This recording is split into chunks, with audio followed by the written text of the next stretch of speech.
Tem que pensar no final só.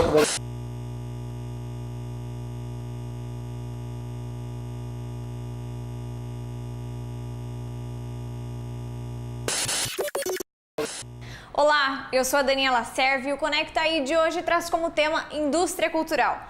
Você sabe o que é isso?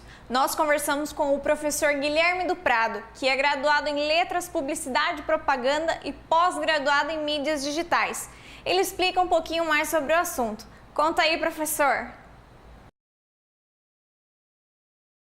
O termo indústria cultural ele foi criado por filósofos e sociólogos alemães da Escola de Frankfurt. A Escola de Frankfurt ela tem um viés de estudos de comunicação, principalmente no que diz respeito à produção e à recepção das mensagens.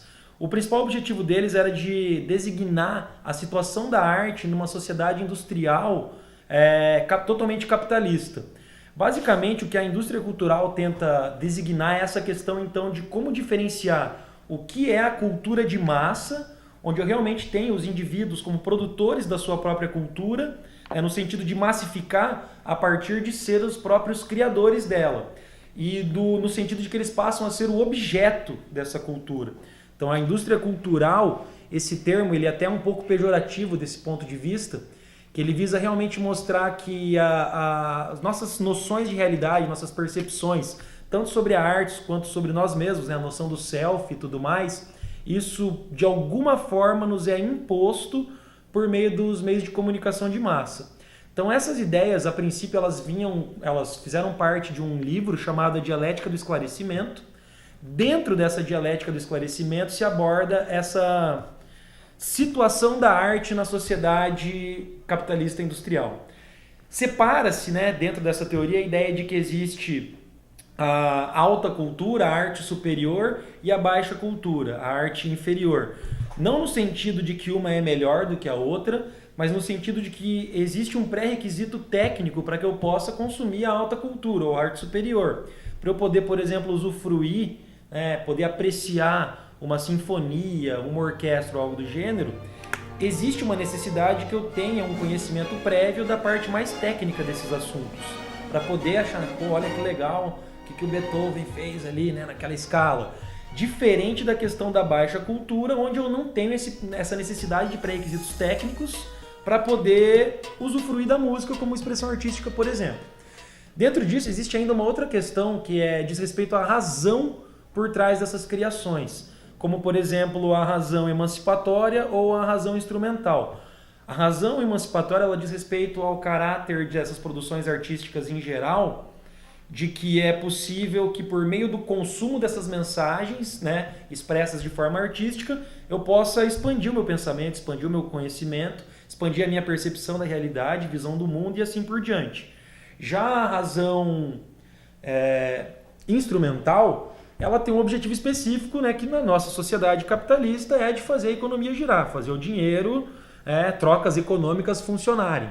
O que é um pouco pejorativo nesse sentido é que, considerando que nós temos os meios de comunicação de massa como realmente ferramentas de domínio social, a partir do momento que eu tiro esse caráter expressivo da arte e coloco somente o instrumental, preciso que seja consumido para eu produzir mais, para consumir mais, para produzir mais e assim por diante, eu começo a gerar cidadãos que não têm mais a capacidade realmente de interpretar a própria realidade. Isso é muito negativo quando a gente vê que isso é reforçado constantemente. Então a música não está necessariamente te passando mais uma ideia, um conceito, uma informação. Um filme, uma peça de teatro, enfim. Porém, é interessante perceber que por mais que essa abordagem até num tom um pouco apocalíptico, porque isso é da década de 30, esses estudos são da década de 40. Então a gente nem tinha os adventos de smartphone, Wi-Fi e outros mecanismos de disseminação da informação igual a gente tem hoje. E eles já eram preocupados em como isso poderia ser manipulado para manter a população sob controle. E a gente vê que isso realmente é o que acontece agora, isso está efetivado. Toda discussão que diz respeito à mídia continua sendo pertinente porque cada vez mais a gente caminha para uma organização social ditada pelas mídias. Quando a gente fala em Escola de Frankfurt, que eram filósofos e sociólogos alemães na década de 30, 40, 50, nós já tínhamos estudiosos que tentavam prever os efeitos dos meios de comunicação de massa no longo prazo sobre o caráter da produção, que até então ou era artesanal ou artístico, para essa questão mais massificada. Antigamente você tinha um artista, um poeta, um escritor que seja, produzindo com o intuito de se expressar.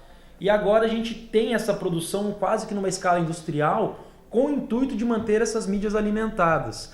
Para Theodor Adorno e Marx Horkheimer, que são os precursores desse termo, indústria cultural, eles cunham esse termo no livro A Dialética do Esclarecimento, eles têm uma visão consideravelmente negativa, pois eles separam a arte de arte superior da arte inferior, no sentido que a arte superior é aquela que necessita de um pré-requisito técnico para ser consumido, e a arte inferior não. Para exemplificar, seria a situação de, por exemplo, para poder apreciar uma sinfonia, uma orquestra, uma música clássica, é necessário que eu tenha algum tipo de conhecimento sobre música, campos harmônicos e assim por diante, para poder compreender o que está sendo feito e oferecido ali. Já para curtir uma música popular, alguma coisa de expressão realmente genuína do povo, não tem essa necessidade de conhecimento técnico. E a ideia é que a partir do momento que essas culturas das massas, a cultura que são originadas e criadas pelas próprias massas, e tem os sujeitos como os indivíduos como sujeitos criadores, ela vai passando por uma transição em que o sujeito passa a ser o objeto. A indústria cultural, então, ela não é a mesma coisa que cultura de massa, mas ela é uma cultura massificada. Ou seja, não é a massa que está produzindo. Existe algo sendo produzido e sendo imposto sobre a massa. Nesse sentido, a gente também consegue explorar dentro das ideias da indústria cultural a questão de razão emancipatória e a razão instrumental. A razão emancipatória diz respeito a realmente essas culturas de massa e expressões artísticas genuínas oferecerem a possibilidade de ter acesso a informações, por meio delas se transformar e transformar. Já uma razão instrumental é um instrumento. Como a gente vive numa sociedade capitalista, a razão instrumental vai ser um instrumento para poder fazer as trocas econômicas continuarem funcionando, né? Então essa ideia de indústria cultural, a gente não tem o surgimento espontâneo, nada é criado de forma espontânea.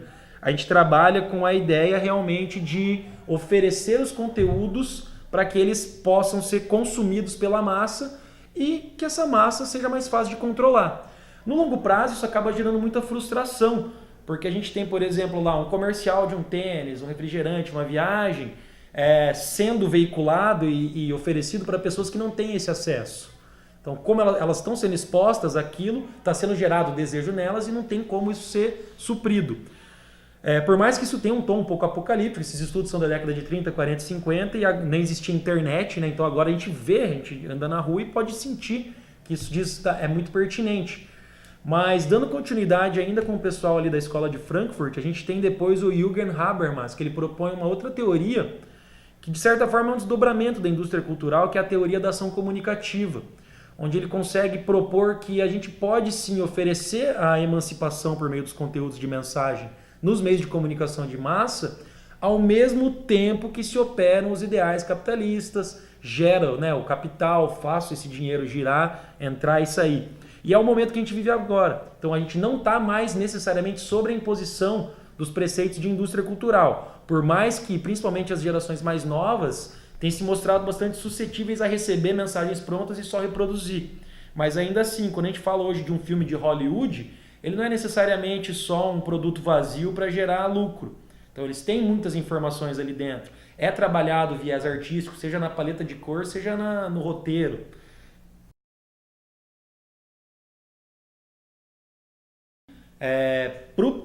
Para os teóricos, né, para o Adorno e para o Horkheimer, a indústria ela matou o termo arte, ela se apropriou desse termo, alterando até sua conotação para ludibriar as massas. E assim, eu não diria que essa questão da indústria cultural caracteriza um vício, mas para quem é produtor de conteúdo, qualquer que seja, artístico ou comercial, a indústria cultural pode ser viciante. Podemos perceber que a indústria cultural pode denominar um modo de produzir cultura e designa a situação da arte na sociedade capitalista industrial.